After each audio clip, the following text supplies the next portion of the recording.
എന്താ വിശേഷം?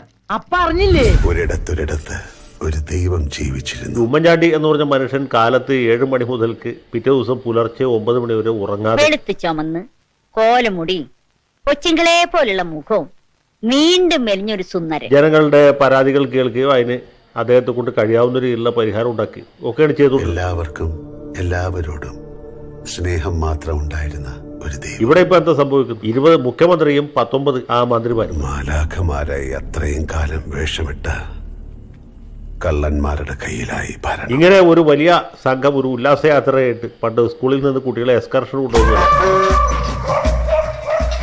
ഒരു കാടളകി വരുന്നുണ്ടല്ലോ. ബാംഗ്ലൂർ, മൈസൂർ, ഊട്ടി ഒക്കെ പോകുന്ന പോലെ ഇവര്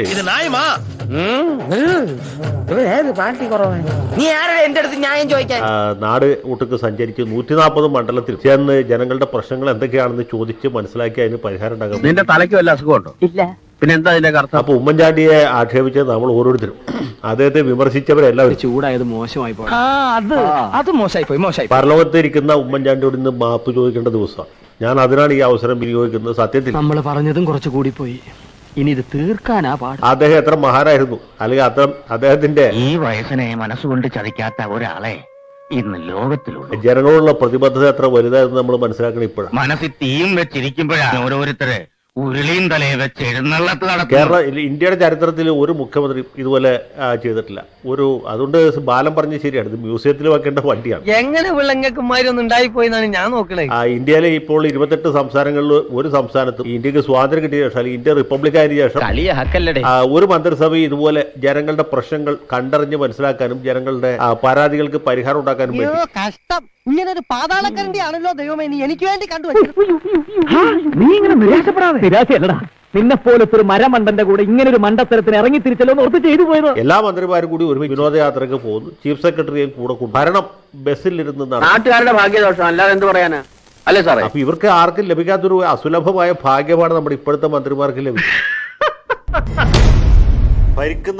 ഭരിക്കുന്ന മുന്നണിയുടെ ഘടകകക്ഷിയായി പ്രവർത്തിക്കുന്ന ഒരു പാർട്ടിയുടെ MLAക്ക് മർദ്ദനമേറ്റ കേരള ചരിത്രത്തിൽ ആദ്യത്തെ സംഭവം. ഇത് ലോകത്തിലെട്ടാമത്തെ അത്ഭുതമാണല്ലോ. പാർട്ടികൾക്ക് ചിലപ്പോൾ തല്ലുകൊണ്ട സംഭവങ്ങൾ ഉണ്ടായിട്ടെങ്കിലും ഭരണകക്ഷിയിൽപ്പെട്ട ഒരു MLAക്ക് കഴിഞ്ഞ 3.5 കൊല്ലമായിട്ട് ഈ സർക്കാരിന് വേണ്ടി നിരന്തരമായി കൈ ഉയർത്തിക്കൊണ്ടിരിക്കുന്ന ഒരു MLAക്ക് ഇനി കൈ ഉയർത്താൻ കഴിയില്ല. കാരണം കൈയിന്റെ എല്ലാം ഒടിക്കുന്നു. ഇനി അദ്ദേഹത്തിന് കൈ ഉയർത്തണമെങ്കിൽ ഇടത്തെ കൈ ഉയർത്താനേ പറ്റുള്ളൂ. കാരണം വലത്തെ കൈ സ്ലിംഗിൽ കിടക്കും.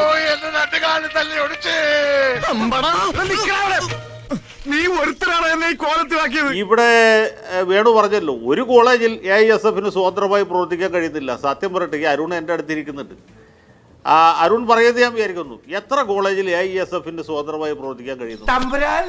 അഥവാ എത്ര കോളേജിൽ AISFന് സ്വതന്ത്രമായി പ്രവർത്തിക്കാൻ SFIക്കാരെ അനുവദിക്കുന്നുണ്ട്? തിരുവനന്തപുരം യൂണിവേഴ്സിറ്റി കോളേജിൽ അനുവദിക്കുന്നുണ്ടോ? ഇല്ല. മനുഷ്യന് വഴി കൂടെ നടക്കാൻ മേലുണ്ടായ മിക്കവാറും കോളേജുകളിലൊന്നും ഇവർക്ക് അപ്രമാദിത്വമുള്ള ഒരു കോളേജിലും അവർ അനുവദിക്കുകയില്ല. അത് AISFന് മാത്രമല്ല, KSUവിനെ അനുവദിക്കില്ല, MSFനെ അനുവദിക്കില്ല, AIDSOനെ അനുവദിക്കില്ല, ആരെയും അനുവദിക്കില്ല. അവന്റെ പോക്ക് കാണുമ്പോൾ ഒരു ഏകാധിപതിയാകാനുള്ള ലക്ഷണമാ കാണുന്നത്. അതുകൊണ്ടാണ് ഈ ക്യാമ്പസ് ഫ്രണ്ടുകാർ പോലുള്ള പാർട്ടികൾ പിച്ചാത്തി എടുത്തുകൊണ്ടൊന്ന് പ്രയോഗിക്കാൻ നിർബന്ധിതരാകുന്നത്. ഞാൻ അതിനെ ന്യായീകരിക്കല്ല. അപ്പൊ ഇങ്ങനെയൊക്കെ സംഭവിക്കുന്നത് വെച്ചാൽ ചില ആളുകളുടെ ഒരുതരം ഗുണ്ടായിസമാണ്. ഇത് ഫാസിസം എന്നുള്ള വാക്കുപോലും ഉപയോഗിക്കാൻ പറ്റില്ല, ശുദ്ധ ഗുണ്ടായിസം. എല്ലാരോടായിട്ട് പറയാണ്, എന്നെ അനുസരിച്ചും ബഹുമാനിച്ചും ജീവിച്ചാൽ കൊള്ളാം, കത്തിക്കുത്തി കീലേരി അച്ഛനും പുത്തരിയല്ല. ആ ഗുണ്ടായിസത്തിന്റെ തുടർച്ചയാണ് ഈ വൈപ്പിനിൽ ഗവൺമെന്റ് കോളേജ് തുടങ്ങിയിട്ട് എത്ര നാളായി? ഈ അടുത്ത കാലത്ത് തുടങ്ങിയതാണ്. ആ കോളേജിൽ വരെ ഇങ്ങനെ പ്രവർത്തിക്കാൻ പറ്റുകയില്ല എന്ന് പറഞ്ഞ ഇതിന്റെ അർത്ഥം എന്താണ്? അപ്പോൾ ഇവിടെ നരനായാട്ടിനേക്കാൾ ഉപരിയായിട്ട് ചില ആളുകളുടെ മുട്ടപ്പോക്കാണ്. ഈ മുട്ടപ്പോക്കിന്റെ തുടർച്ചയാണ്. ഈ നാടിന്റെ രക്ഷകനെന്ന് വന്നാ മതിയായിരുന്നു. പിന്നെ വൈപ്പിന് വേറൊരു പ്രത്യേകതയുണ്ട്. എന്താ വെച്ചാല് അവിടെ കുറെ അധികം CPM പ്രവർത്തകർ, നിരാശാഭരിതരായ ആളുകൾ സമീപകാലത്ത് CPIയിൽ ചേർന്നു. അതുകൊണ്ട് നിലവിലുള്ള CPMകാർക്ക് CPIക്കാരോട് വലിയ ഈർഷ്യയുണ്ട്. അത് വേറൊരു പശ്ചാത്തലമാണ്. ഇവിടെ വൈപ്പിനിൽ സംഭവിച്ചിട്ടുള്ള ഇതാണ്. അവർ ഭരിച്ചുകൊണ്ടിരുന്ന ഒരു കോപ്പറേറ്റീവ് ബാങ്കിലെ പ്രസിഡന്റ് അടക്കമുള്ള ആളുകൾ CPIയിലേക്ക് മാറുകയും അതിനുശേഷം അവർ ഭരണം നിലനിർത്തുക. അങ്ങനെ ഈ രണ്ട് പാർട്ടികളും തമ്മിൽ ഒരു സ്പർദ്ധ അല്ലെങ്കിൽ ഒരു ചെറിയ തോതിൽ സംഘർഷമുള്ള സ്ഥലമാണ്. അവിടെയാണ് ഒരു കോളേജിലെ 2 വിഭാഗം വിദ്യാർത്ഥികൾ തമ്മിലുള്ള ഒരു അസ്വാരസ്യം ഇന്നിപ്പോ കാണുന്ന ലാത്തി ചാർജിന്റെ രൂപത്തിൽ എത്തി. ഈ സർക്കാരിനെ കുറിച്ച് ഞാൻ എപ്പോഴും പറയാറുള്ള ഒരു കാര്യമുണ്ട്, ജനക്ഷേമകരമായ ഒരുപാട് കാര്യങ്ങൾ ചെയ്തു എന്ന് പറയുമ്പോഴും ഈ സർക്കാരിന്റെ ശോഭ കെടുത്തുന്നത് പോലീസ് നയമാണ്. ഇവിടെ ചില പോലീസുകാർക്ക് നേരും നെറിവും മനസാക്ഷിയും ഇല്ല. അതിന് അവര് പറഞ്ഞ ന്യായം ഞങ്ങൾ പോലീസായി പോയി. കെ ശിവരാമൻ ആർജവുമുള്ള സഖാവാണ്, അദ്ദേഹത്തിന് അറിയാം അവിടെ നെടുങ്കണ്ടത്ത് എന്താണ് സംഭവിച്ചത്. അതിൽ മന്ത്രി മണി വഹിച്ച ചരിത്രപരമായ പങ്ക് എന്താണ്. ഈ മണിയുടെ ഒരു കിണിയാണ് അവിടുത്തെ പോലീസ് സൂപ്രണ്ടായിരുന്ന വേണുഗോപാൽ. അയാൾ വലിയൊരു മർദ്ദകനും അതിഭയങ്കരനായ ഒരു അഴിമതിക്കാരനുമാണ്. എനിക്കൊന്നും പറയാൻ ഒരു പേടിയില്ല. ഞാൻ ഈ പുല്ലന്മാരൊന്നും പേടിക്കേണ്ട ഒരു ആവശ്യമില്ല. സർക്കാർ അങ്ങനെ വർഷങ്ങൾക്ക് ശേഷം ഞാൻ മനസ്സിലായില്ലേ? ഈ വേണുഗോപാൽ എന്ന് പറഞ്ഞ ഉദ്യോഗസ്ഥൻ ലോകൈക കള്ളനും കൈക്കൂലിക്കാരനും എന്തും ചെയ്യാൻ പഠിക്കാത്ത ഒരു കലനുമാണ്. നിന്റെ സകല രഹസ്യങ്ങൾ അറിഞ്ഞുകൊണ്ടാണ് എന്റെ വരവ്. അയാളെ ഒക്കത്ത് വെച്ചുകൊണ്ട് നടക്കുന്ന മന്ത്രി മണിയാണ്. ഇനി നിൽക്കേണ്ട വലിയ അവനെ ഒന്നാം പ്രതിയാക്കി ചാർജ് ചെയ്യണം. അത് ചെയ്യില്ല. അതിനു പകരം മരിച്ച ആളുടെ കുടുംബത്തിന് 16 ലക്ഷം രൂപയും സർക്കാർ ജോലിയും കൊടുത്തു. പിന്നെ ഖജനാവിൽ കാശ് കിടന്ന് ഓളം പെട്ടിയല്ലേ. രാവിലെ കിട്ടിയില്ലേ? ഒരിടത്ത് ഒരു പിണറായി വിജയൻ ഉണ്ടായിരുന്നു. അതായത് MLA ആകുന്നതിന് മുമ്പ് 1969 പക്ഷെ അത് ഇവിടെ പറയാൻ കാര്യമുണ്ട്. വാടിക്കൽ രാമകൃഷ്ണൻ എന്നൊരു RSSകാരനെ വെട്ടിക്കൊന്നുകൊണ്ട് തലശ്ശേരിയിൽ RSS മാർക്സിസ്റ്റ് സംഘടനകൾക്ക് വഴിമരുന്നിട്ട ഒരു പിണറായി. അത് കഴിഞ്ഞിട്ടും അദ്ദേഹം കണ്ണൂർ ജില്ലാ സെക്രട്ടറി ആയിരിക്കുമ്പോഴും പാർട്ടിയുടെ സംസ്ഥാന സെക്രട്ടറി ആയിരിക്കുമ്പോഴും ഒക്കെ RSSനോട് വലിയ എതിർപ്പായിരുന്നു. RSSകാരെ കണ്ടെടുത്ത് വെച്ച് വെട്ടിക്കൊല്ലണം എന്ന അഭിപ്രായക്കാരൻ. പക്ഷേ 2016 കേരള മുഖ്യമന്ത്രിയായ ശേഷം പിണറായി വിജയന് റാഡിക്കലായ ഒരു മാറ്റം ഉണ്ടായി. പിന്നെ എങ്ങനെയാ ഫലം അറിയാ? റാഡിക്കലായ ഒരു മാറ്റം എന്താ വെച്ചാൽ RSSുമായിട്ട് പരമാവധി സഹകരിക്കുക, പരമാവധി സംഘടനകളും സംഘർഷങ്ങളും ഒഴിവാക്കുക. അത് വലിയ തെറ്റാണെന്ന് ഞാൻ പറയുന്നില്ല. കാരണം വെട്ടും കുത്തും ഒഴിവായത് ഒരു വലിയ നല്ല കാര്യം തന്നെ.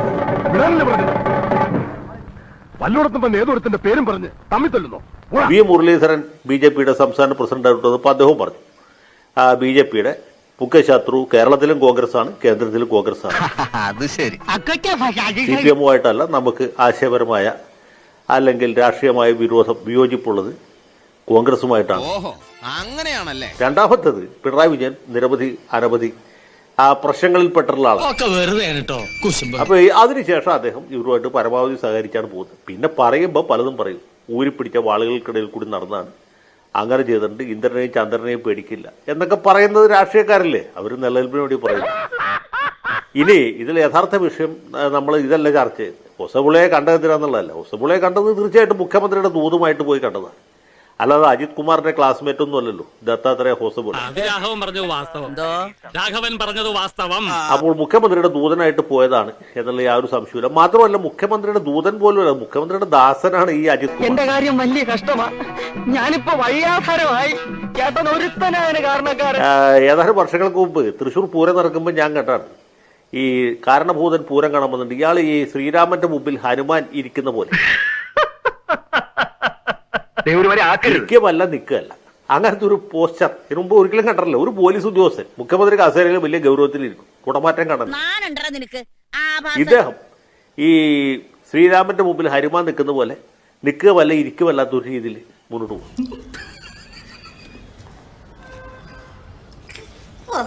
പുള്ളി മുഖ്യമന്ത്രിയുടെ വീട്ടിലെ ഒരു സേവകക്കാരനായിട്ട് അല്ലെങ്കിൽ മുഖ്യമന്ത്രിയുടെ അടിച്ചുകളിക്കാരനൊന്നും പറയാൻ പറ്റില്ല. അതിലൊക്കെ വളരെ മോശപ്പെട്ട അതിനേക്കാളൊക്കെ താഴ്ന്ന നിലയിൽ ഉള്ള ഒരാളാണ്. നിനക്കൊക്കെ 2 പോത്തിനെ മേടിച്ചിട്ട് പാടത്ത് പൂട്ടാൻ പൊക്കും. യഥാർത്ഥ സംഭവം എന്ന് വെച്ചാൽ മുഖ്യമന്ത്രിയെ അട്ടിമറിക്കൽ ഒരു പ്രബല വിഭാഗം തീരുമാനിച്ചിരുന്നു.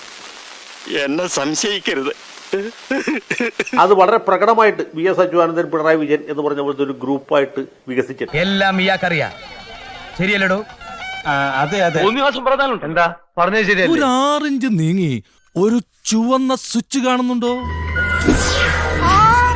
കാണുന്നുണ്ട്. ഈ സ്വിച്ചിന്റെ കാര്യമാണ്.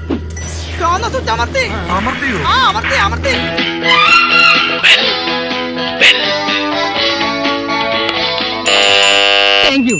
ഈ ഉപകാരം മറന്നാലും ഞാൻ മരിക്കില്ല. ഇതൊക്കെ എന്ത് അപ്പോ നാളെ നേരത്തെ തന്നെ ഇങ്ങോട്ട് എത്തണം കേട്ടോ. ശരി.